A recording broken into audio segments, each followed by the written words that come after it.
The small town of Oak Ridge had never seen anything like it. Detective James Mercer stood at the edge of the yellow police tape, watching his breath form clouds in the chilly morning air.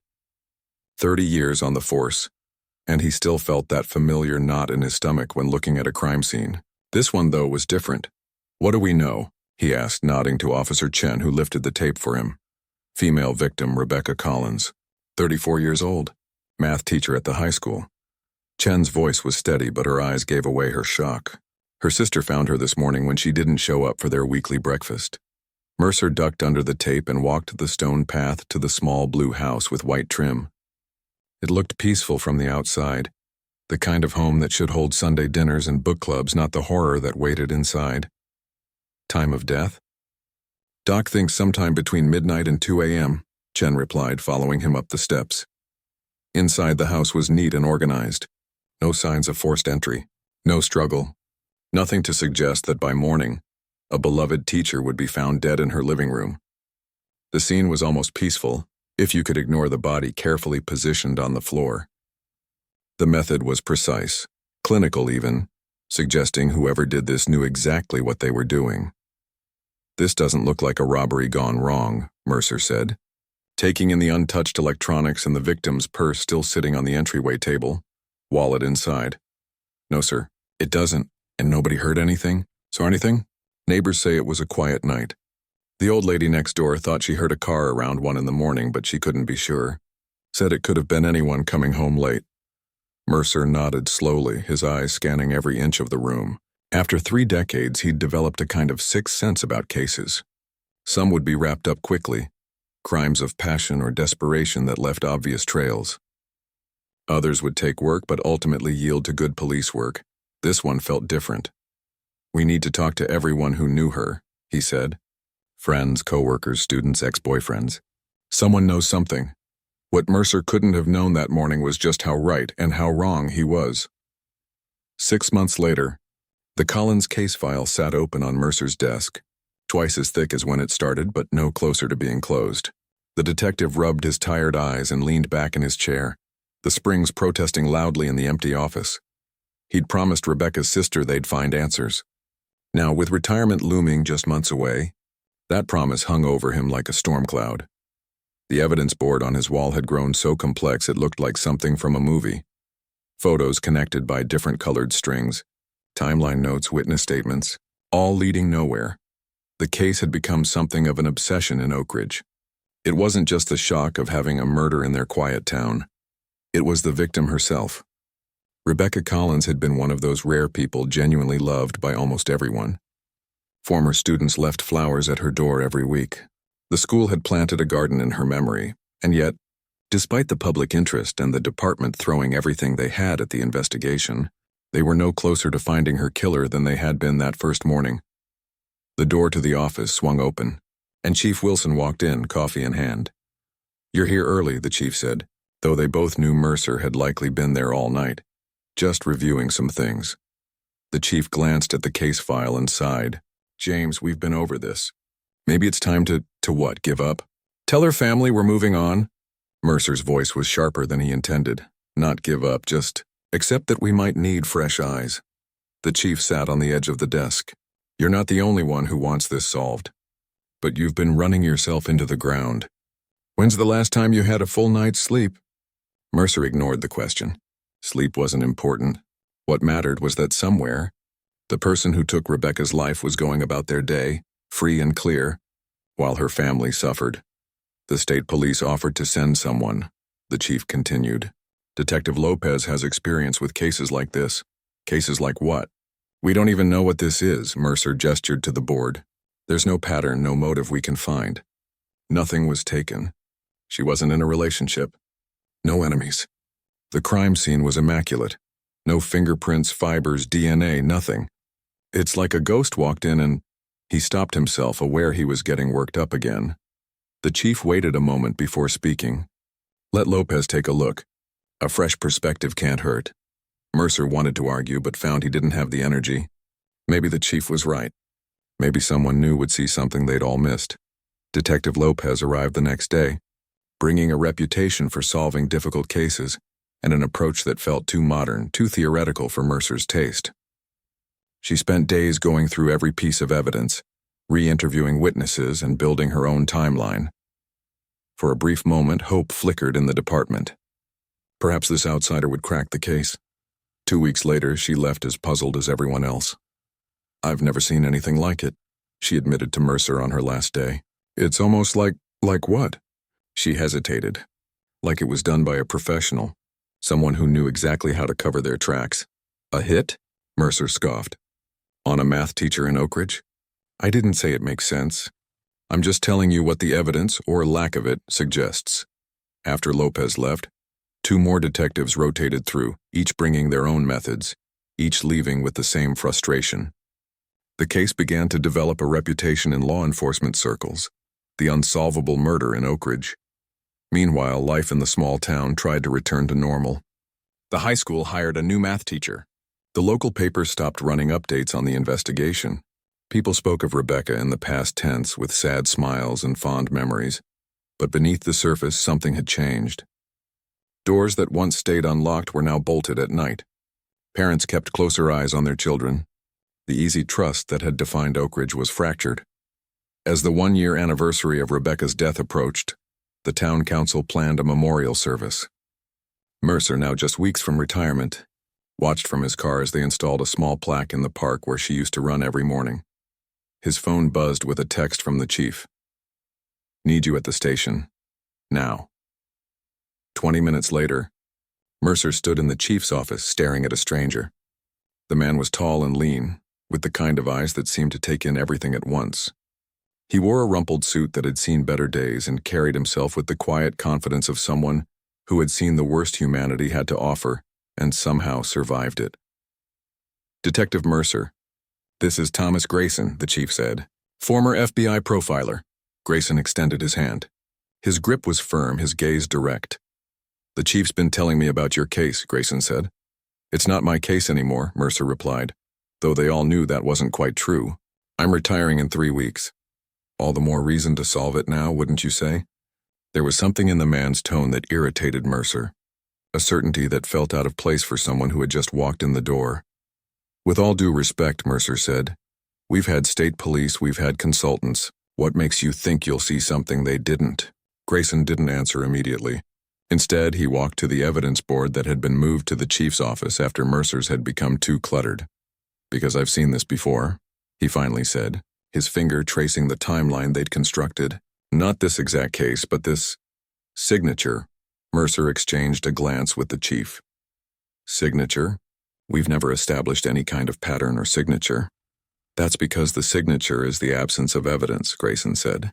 "The precision, the lack of motive, the seeming randomness of the victim." "You're saying Rebecca was killed by a serial killer?" The chief sounded skeptical. "I'm saying it's a possibility worth exploring." Grayson turned back to face them. "I need to see everything. The complete file, the crime scene photos, the witness statements, all of it." Mercer wanted to object, to defend the work they'd done, to question who this outsider was to come in and suggest they'd missed something so fundamental. But the truth was they had missed something. They had to have, because Rebecca's killer was still out there. "Fine," he said after a long moment. "Where do you want to start?"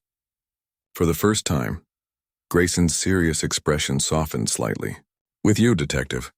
You've lived with this case for a year. Tell me what keeps you up at night about it." As Mercer began to speak, he couldn't have known that this conversation would be the first step toward answers that would shake Oak Ridge to its foundations, or that the path to those answers would come at a price none of them were prepared to pay. Thomas Grayson hadn't planned on taking another case, not after what happened in Boston. The small cabin he'd purchased 5 years ago sat on 3 acres of wooded land, far enough from the nearest neighbor that he could go days without speaking to another person. That was by design. After 20 years with the FBI's Behavioral Analysis Unit, he'd seen enough of humanity's darkest corners to last several lifetimes. The cabin had become his sanctuary. Simple, quiet, safe. Until Chief Wilson from Oak Ridge showed up on his doorstep with a case file and a desperate look in his eyes. "Not interested," Grayson had said, not even inviting the man inside. The spring air was crisp, birds singing in the trees behind them. A perfect day to be left alone. You haven't even looked at it, the chief replied, holding out the file. Don't need to. I'm retired. The chief didn't move. 5 minutes. That's all I'm asking. Something in the man's voice, a mixture of determination and defeat, made Grayson hesitate. Against his better judgment, he took the file but remained in the doorway. 5 minutes, he agreed. The chief nodded, then added, There's something else you should know. The method? It reminds me of the Blackwood case. Grayson's hand tightened on the file. That's not possible. Maybe not. But that's what I thought when I saw the crime scene photos. The Blackwood case, 5 years ago. The one that had broken him, sent him running to this cabin in the middle of nowhere. The case he'd never truly solved. After the chief left, Grayson had intended to leave the file unopened, to return to his peaceful existence of fishing, reading, and forgetting. Instead, he found himself at his kitchen table late into the night. Photos and reports spread out before him, that familiar feeling creeping back, the mixture of dread and determination that came with hunting monsters. By morning, he knew 2 things with certainty. The Oak Ridge murder wasn't connected to Blackwood. The details were similar but not identical. And he was going to take the case anyway. The Oak Ridge Police Department was exactly what Grayson expected. Small, underfunded, but clearly trying its best. As Chief Wilson introduced him around, he noted the skeptical glances, the whispered conversations that stopped when he approached. He was used to it. The outsider brought in when local law enforcement couldn't solve a case. Never a popular position. Detective Mercer was the worst, barely hiding his resentment during their first meeting. Grayson understood. This was Mercer's case, his town, his failure to solve it. Having some former FBI hotshots swoop in during the last weeks before retirement was salt in an open wound. I've set up an office for you, the chief said, leading him to a small room that might have once been a storage closet. A desk, chair, and whiteboard had been crammed inside. It's not much, but it's private. It's fine, Grayson replied, already setting down his worn leather bag. I need all the original evidence, not copies, and I want to see the crime scene today. The crime scene's been released back to the family. They've cleaned it up. I still need to see it, the chief hesitated, then nodded. I'll arrange it. And Detective Mercer will help you with the evidence. Mercer, who had been hovering in the doorway, frowned. I've got other cases, Chief. Not anymore. You're working with Grayson until this is solved or you retire. Whichever comes first. After the chief left, an uncomfortable silence filled the tiny room. Grayson didn't bother trying to break it. Instead, he began unpacking his few belongings, a laptop, notebook, and the case file he'd already started marking up. Look, Mercer finally said, I don't know what the chief told you, but we didn't miss anything. We followed every lead, checked every angle. Grayson looked up. I'm sure you did. Then why are you here? Because sometimes it's not about finding what was missed. It's about seeing what was found in a different way.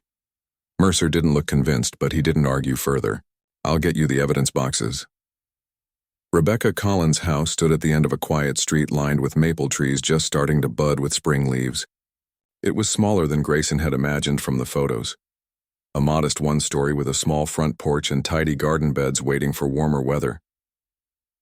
A woman was kneeling by one of those beds, pulling early weeds.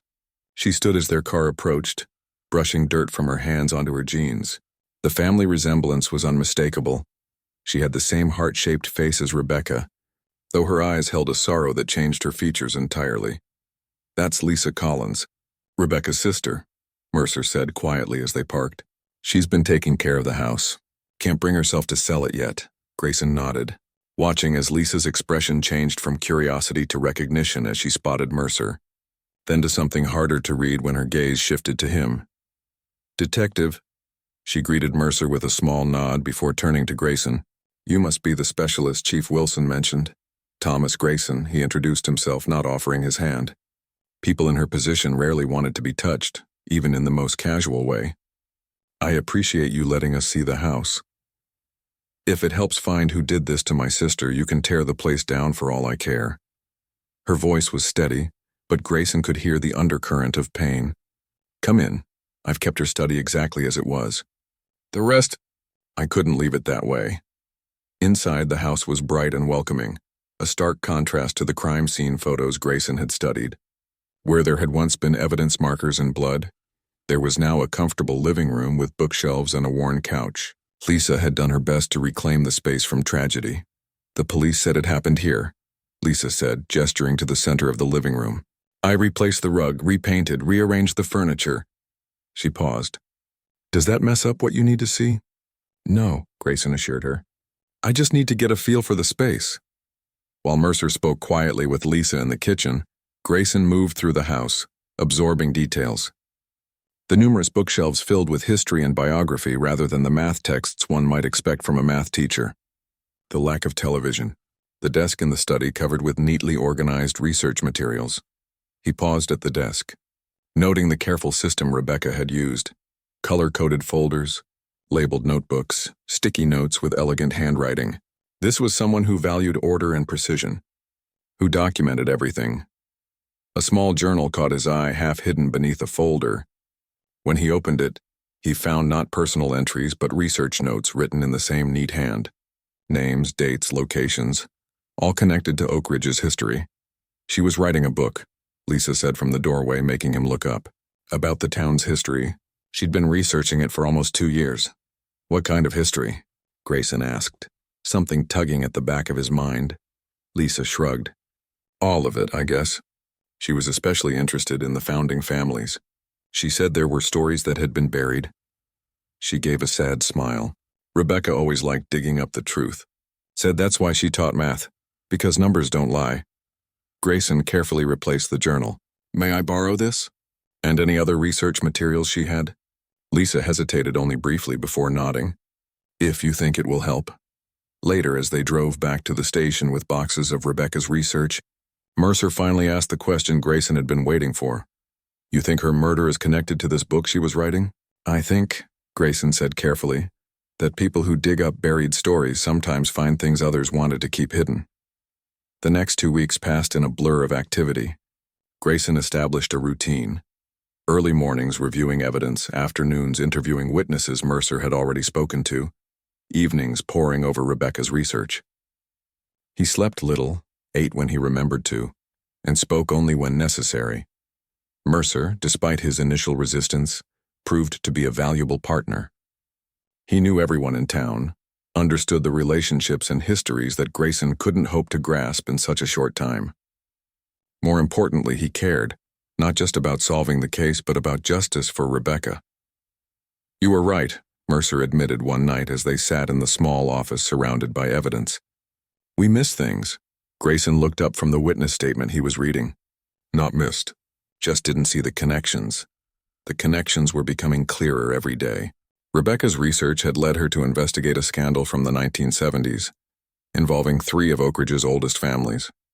What had started as a simple town history had evolved into something more complex.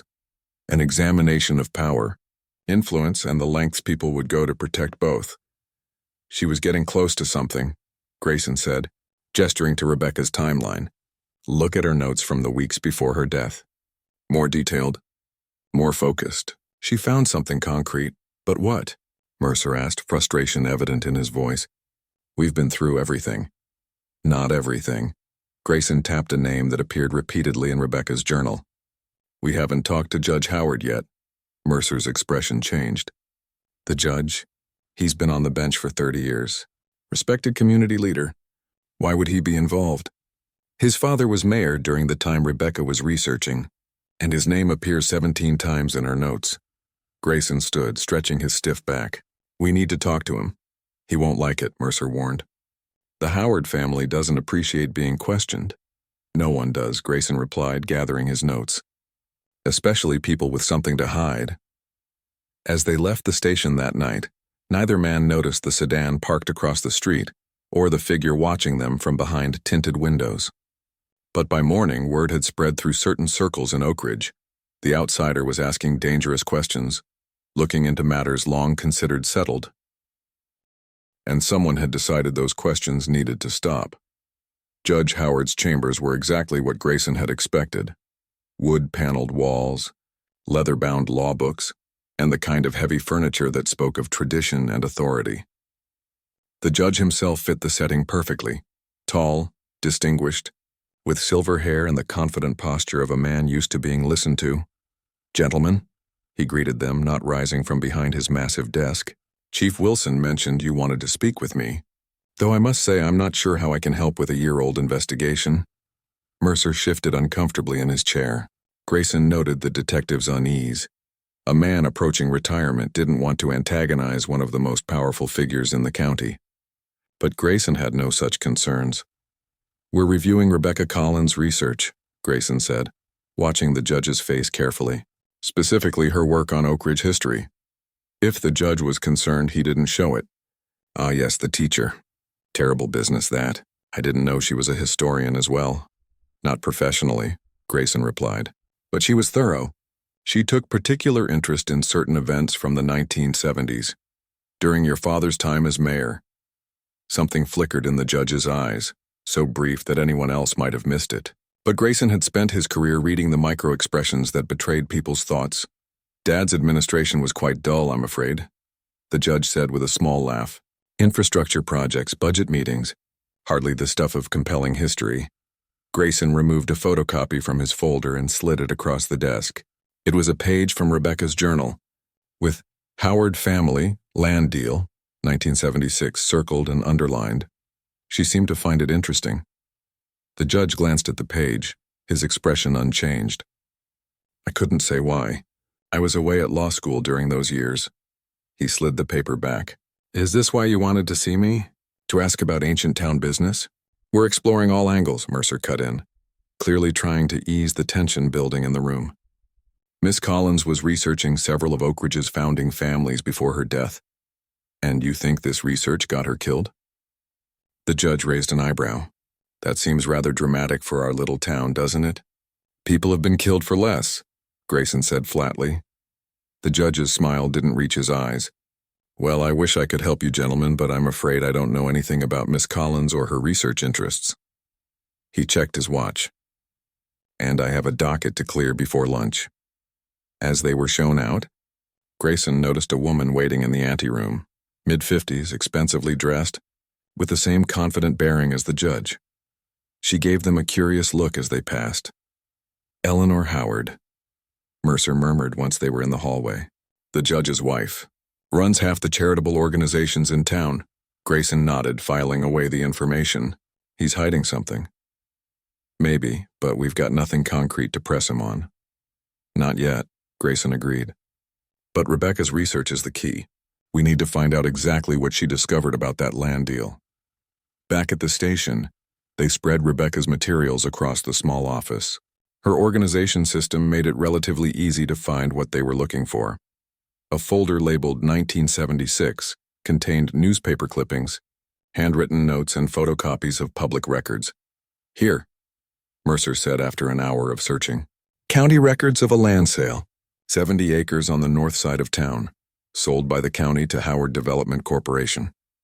He frowned. That was the judge's father's company. "How much?" Grayson asked. $20,000 in 1976 for 70 acres? "That's nothing." Mercer nodded slowly. "It's well below market value even for back then." He flipped through more papers. "And look at this. 6 months later, Howard Development sold 20 of those acres to Westridge Construction for $500,000. A 2,500% return on investment," Grayson mused. "Not bad. It gets better." Westridge was owned by, Mercer paused, checking another document, William Taylor, who was on the county board that approved the original sale. They looked at each other, the implications clear. It was a classic scheme. Public land sold at a bargain price to insiders who then flipped it for massive profits. "Corruption, plain and simple," Mercer said. "But this was 50 years ago. Most of the people involved are dead." "Not all of them," Grayson pointed out. "Judge Howard benefited from his father's wealth. And Taylor's son is the current mayor." Mercer leaned back in his chair. "Still, why would anyone kill over this now? The statute of limitations passed decades ago. That depends on what else Rebecca found." Grayson turned to another folder, this one labeled Connections. Inside were more recent documents, property records, newspaper articles about development projects, and a spreadsheet tracking financial relationships between various Oak Ridge families and businesses. She wasn't just looking at history, Grayson realized. She was following the money to the present day. As they dug deeper into Rebecca's research, a pattern emerged. The same families involved in the 1976 land deal had continued similar practices for decades, using inside information, political connections, and occasionally suspicious zoning changes to enrich themselves at public expense. This goes beyond simple corruption, Mercer said, his voice low despite the closed door.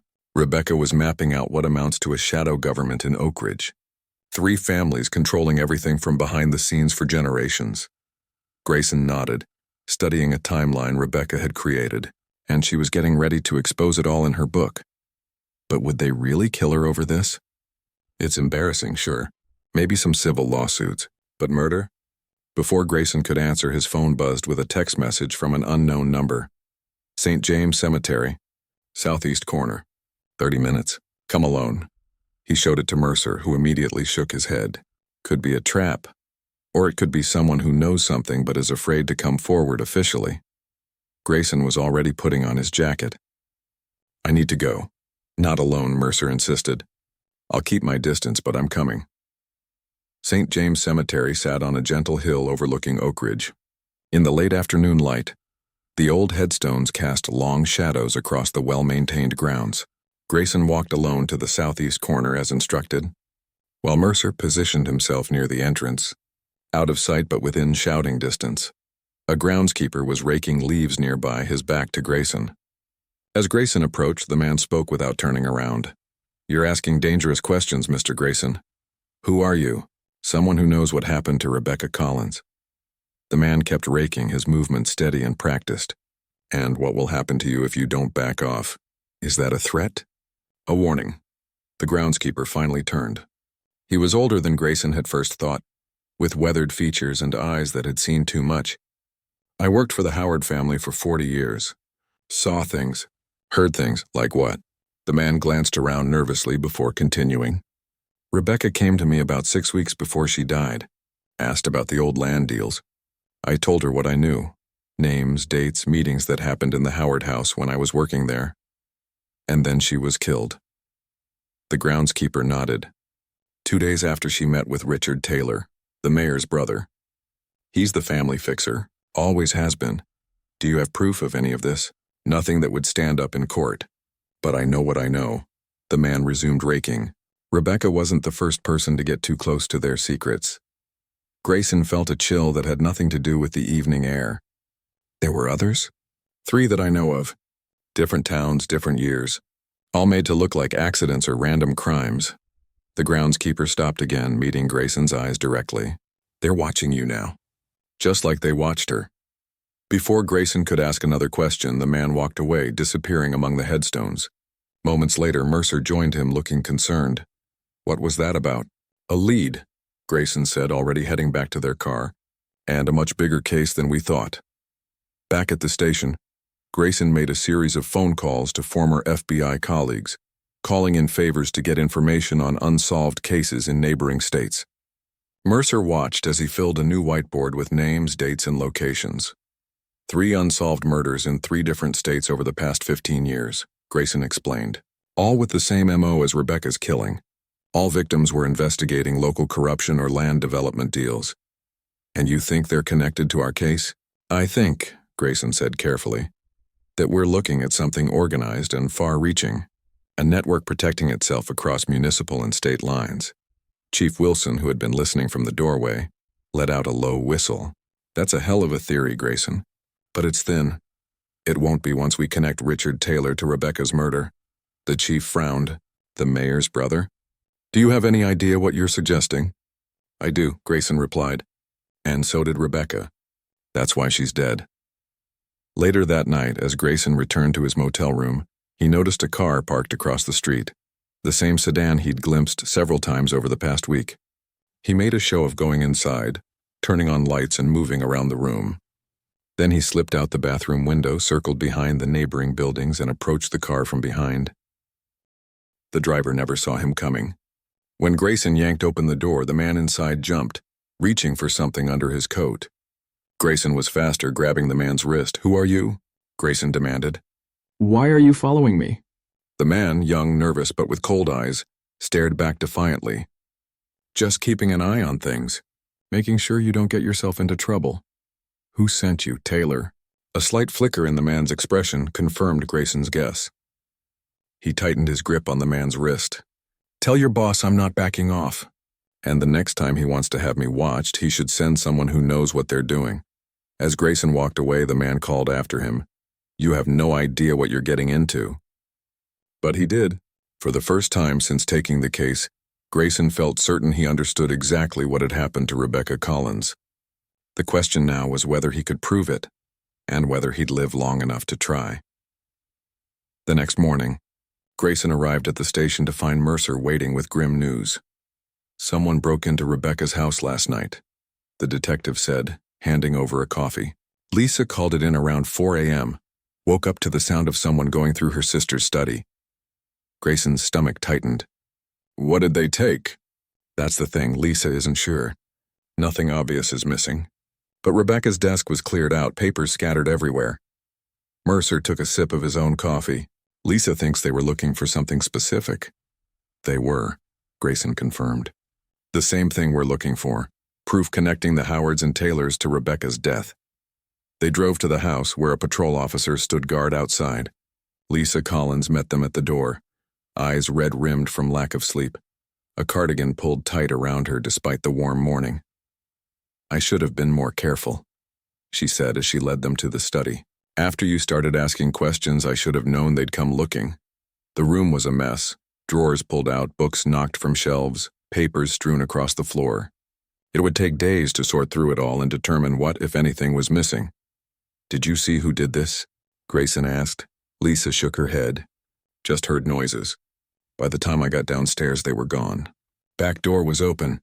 Was there anything your sister might have kept separate from her research materials?" Grayson asked. "Something important she wouldn't leave in plain sight?" Lisa thought for a moment. Rebecca was careful, methodical. She wouldn't leave anything valuable just lying around.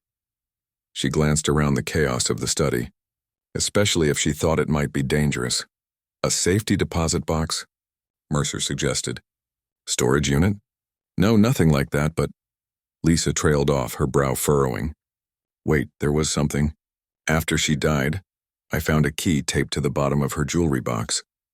I figured it was just a spare house key, but it didn't fit any of the doors. Do you still have it?" Lisa nodded and left the room, returning moments later with a small silver key. It was unmarked, offering no clues to what it might open. "What about her computer?"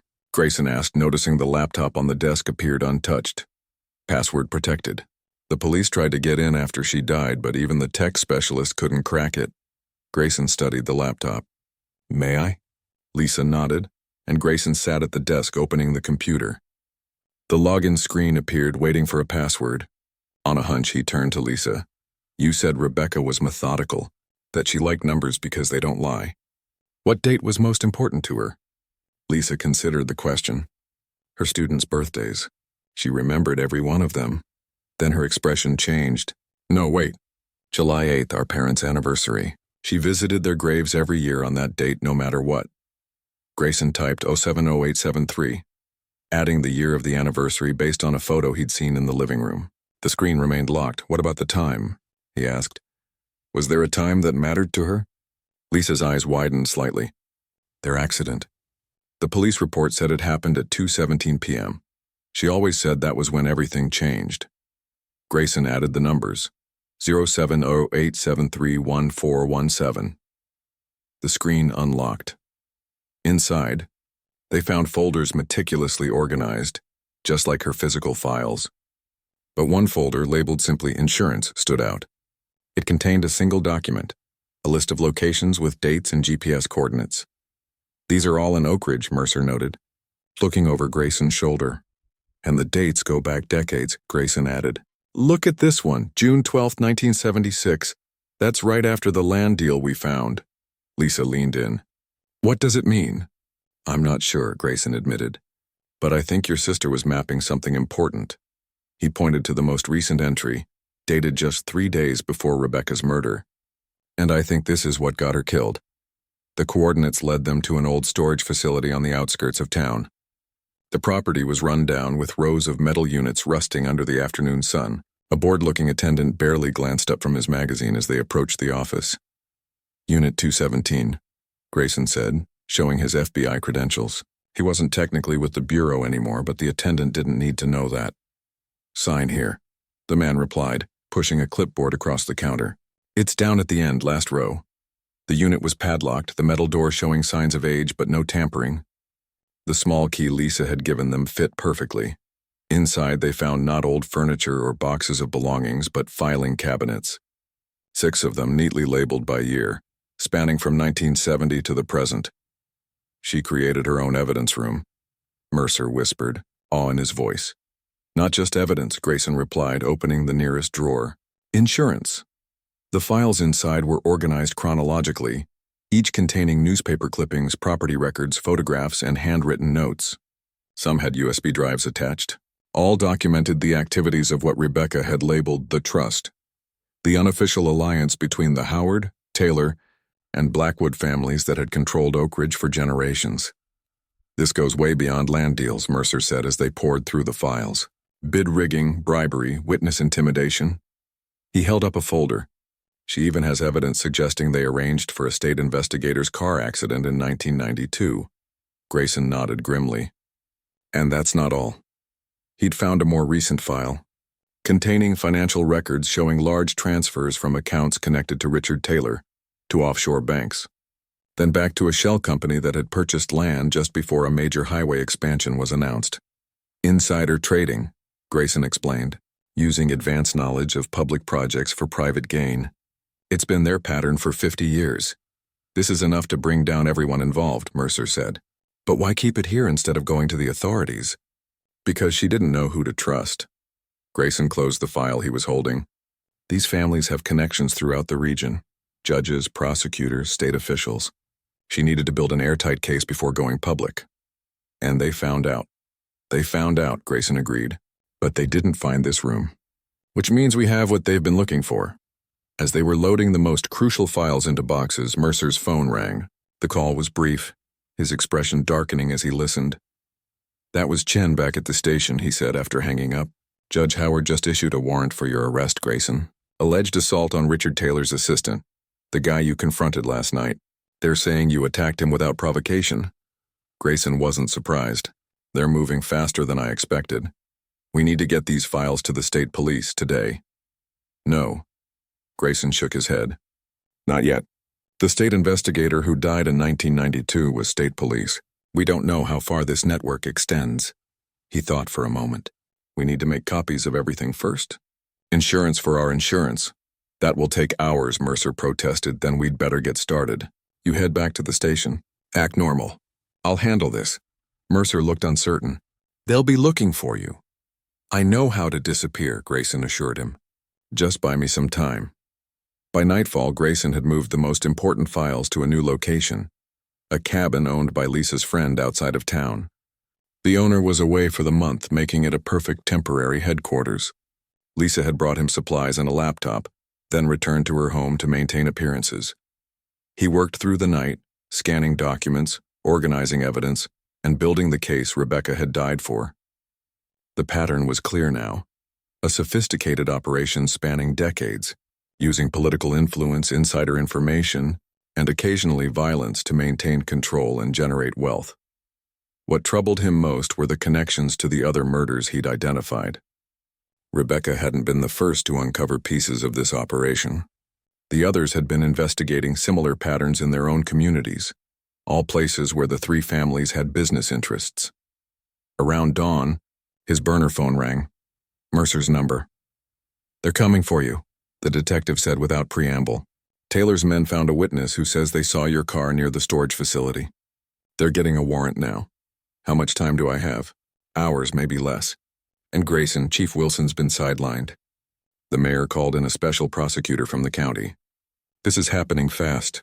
They're scared," Grayson said. "We're close to something big." After ending the call, Grayson stared at the evidence wall he'd created. Photos, documents, and sticky notes connected by string in a complex web of corruption and crime.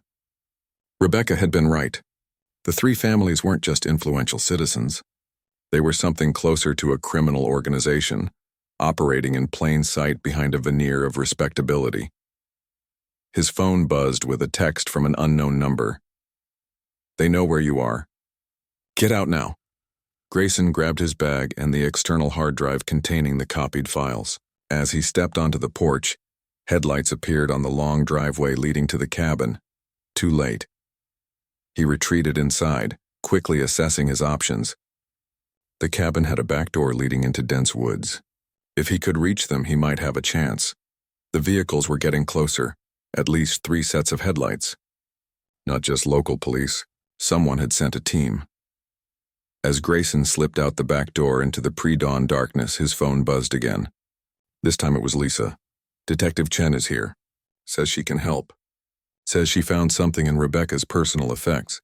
Do you trust her? Grayson paused at the edge of the woods. Officer Chen had been the first responder at Rebecca's crime scene. She'd worked the case from the beginning, always in the background. He typed quickly. Tell her to meet me at St. James Cemetery. 1 hour alone. Then he disappeared into the trees as the first shouts came from the cabin behind him. The game had changed. He was no longer the hunter. He was the hunted. The cemetery looked different in the pale light of dawn, less peaceful, more exposed. Grayson kept to the shadows of the old oak trees, watching the entrance for any sign of movement. He'd arrived early, taking a circuitous route through the woods and back streets to avoid the patrols now searching for him. The hard drive with Rebecca's evidence weighed heavily in his jacket pocket. If he was caught now, it would disappear. Just another piece of evidence misplaced in an investigation that powerful people wanted buried. At exactly 6 o'clock, a figure appeared at the cemetery gates. Officer Chen, alone as requested, in civilian clothes rather than her uniform. She moved cautiously, scanning the grounds as she walked toward the southeast corner where Grayson had first met the groundskeeper. He waited until she passed his position, then stepped out behind her. That's far enough. Officer. Chen turned slowly, hands visible at her sides. Her expression showed relief rather than alarm. You're a hard man to find, Grayson. That's the idea. He stayed several paces away, studying her. Lisa said you found something. Chen nodded, reaching carefully into her pocket and removing a small flash drive. Rebecca gave this to me 3 days before she died. Said if anything happened to her, I should keep it safe until someone came asking the right questions. And you waited a year to mention this? A flash of guilt crossed Chen's face. She said to wait. That coming forward too soon would be dangerous for everyone. She held out the drive. I didn't look at what's on it. I promised her I wouldn't. Grayson didn't move to take it. Why did she trust you? My brother was one of her students. 10 years ago. She helped him when no one else would. Chen's voice softened with the memory. He has dyslexia. The school wanted to hold him back, said he wasn't trying hard enough. Rebecca fought for him, got him the help he needed. He's in college now because of her. It was the kind of detail that couldn't be easily faked. Personal, specific, emotional. Grayson finally stepped forward and took the drive. Did anyone follow you here? Chen shook her head. I was careful, but they're setting up roadblocks on all major routes out of town. The official story is that you assaulted Taylor's assistant and stole confidential documents. They've got half the force looking for you. And the other half? Confused. Mercer's been placed on administrative leave pending investigation. The chief is furious but powerless. The mayor's office has taken control of the case. She hesitated. A lot of us know something's not right. We just don't know who to trust. Grayson nodded toward the flash drive. With any luck, this will tell us. What can I do? He considered the question carefully. Chen was putting herself at considerable risk just by meeting him. Asking more of her might be asking too much. How well do you know Lisa Collins? Well enough. We went to high school together. Good. I need you to get her out of town for a few days, somewhere safe off the grid. They'll be watching her closely now. Chen nodded. I can do that. What about you? I need to see what's on this drive. Then I'm going to finish what Rebecca started. The small internet cafe 2 towns over was nearly empty at 7 in the morning. Grayson chose a computer in the back corner, paid cash for 2 hours, and plugged in the flash drive. It contained a single video file. Rebecca Collins' face filled the screen, alive, determined, her eyes bright with purpose. She was sitting at the desk in her study, the bookshelves Grayson recognized behind her. If you're watching this, she began, then something has happened to me. I hope I'm being paranoid, but the evidence I've gathered suggests otherwise. She explained how what had started as research for a local history book had led her to discover patterns of corruption, bribery, and worse. How three families, the Howards, Taylors, and Blackwoods, had created a network she called the Trust that extended beyond Oak Ridge to other communities across the region. It's more than just business interests, Rebecca continued. It's about power and control. They've been manipulating local politics for generations, ensuring that nothing happens in this region without their approval and profit. The most damning revelation came halfway through the video. Rebecca had discovered financial records linking Richard Taylor to a specialized security firm staffed by former military personnel. The same firm had employees in the vicinity of 3 other deaths, all people who had been investigating aspects of the Trust's activities. I believe they maintain a list of problem solvers for hire, Rebecca said, her voice steady despite the implications of what she was saying. People who can make problems disappear without obvious connections to their employers. She went on to detail how she had compiled evidence from multiple sources, created backup copies, and hidden them in locations only someone following her research closely would be able to find. If you're watching this, you've already found some of it. The storage unit was just the beginning. The key piece is in the archives of the Oak Ridge Historical Society, hidden in plain sight among the records I've been openly researching. The video ended with Rebecca looking directly into the camera, her expression resolute. Whoever you are, be careful. These people have protected their interests for a very long time, and they won't stop now. But the truth deserves to be known. The victims deserve justice. Grayson sat back, processing what he'd just seen. Rebecca had known the risks she was taking, had prepared for the worst even while hoping it wouldn't come to that. Her foresight might now be the key to bringing down the people who killed her.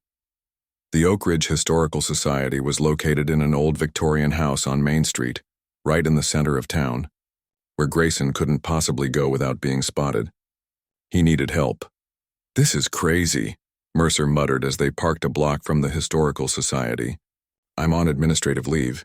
If they catch me helping you, my pension is gone, best case scenario. You could have said no, Grayson pointed out. No, I couldn't. Mercer glanced at him. Not after seeing Rebecca's video. After leaving the internet cafe, Grayson had called Mercer from a burner phone. The detective had been surprisingly quick to agree to a meeting, bringing with him some welcome news. The FBI had been contacted. I called an old academy friend who works in the Bureau's public corruption unit, Mercer had explained. Sent him some of the files you copied. He's putting together a team, but it will take time. We need to hold things together until they arrive. Now, they were parked watching the Historical Society building, waiting for their opportunity. Mrs. Patterson still runs the place? Grayson asked. Mercer nodded.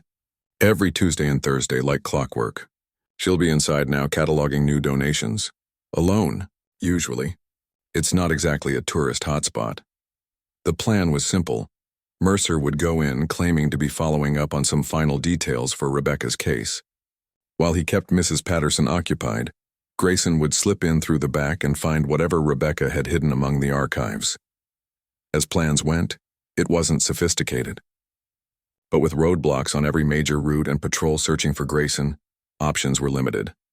If something goes wrong, get out, Grayson instructed. The FBI has enough to start an investigation. We don't both need to go down for this. Mercer gave him a look that said he had no intention of following that instruction, then got out of the car and walked casually toward the front entrance of the old house. Grayson waited 5 minutes, then made his move, keeping to the side streets and alleyways until he reached the back of the property. The door was locked, but the window beside it was slightly open, enough for him to work it up and climb through into what appeared to be a small office. He could hear voices from the front room.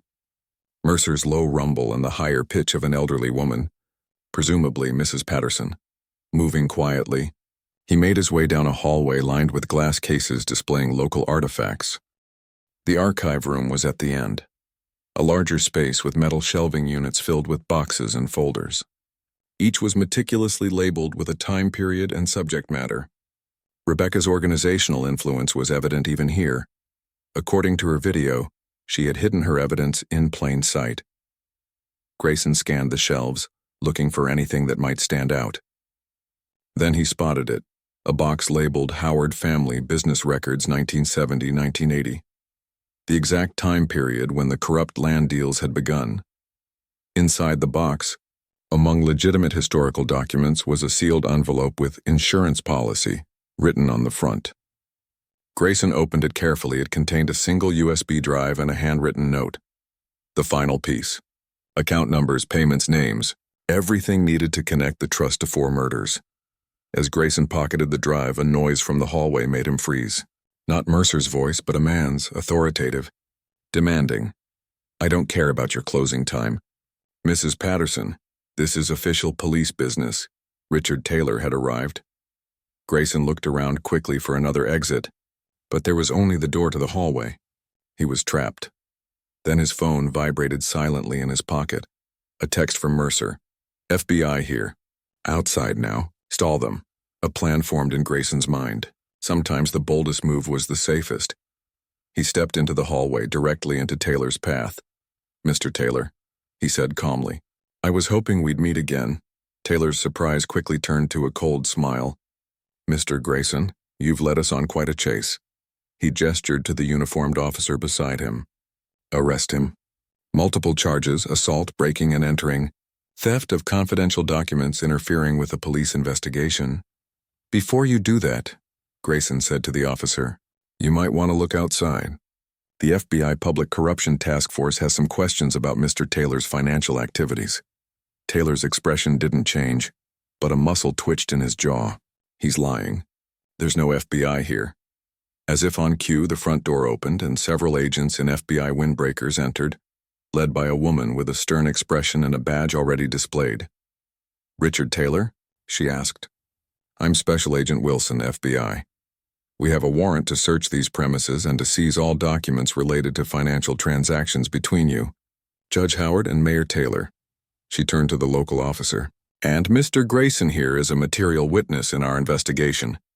He'll be coming with us." The look of shock on Taylor's face was almost worth the year it had taken to reach this moment. Almost. 3 months later, Grayson stood at Rebecca Collins' grave, a bunch of wildflowers in his hand. The cemetery was peaceful in the late afternoon light. The chaos of the investigation and arrests now settled into the quieter process of justice. Lisa joined him, placing her own flowers beside his. "The prosecutor says they have enough for convictions on all counts," she said quietly. "The trust is finished." It had been a stunning fall from grace for some of Oak Ridge's most prominent citizens. Judge Howard, Mayor Taylor, and Richard Taylor were all facing federal charges for corruption, money laundering, and conspiracy. More shocking to the community were the murder charges, not just for Rebecca's death, but for 3 others across different states.